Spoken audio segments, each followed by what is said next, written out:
आपल्या थोरा मोठ्यांना शरण जावं आणि हे शरणागती पत्करल्यानंतर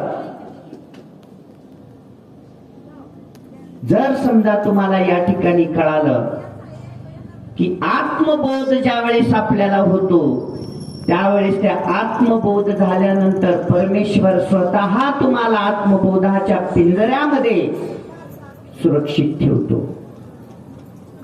शेवटचा दृष्टांत सांगतो आणि काही वेळामध्ये माझी सेवा संपूर्ण करतो.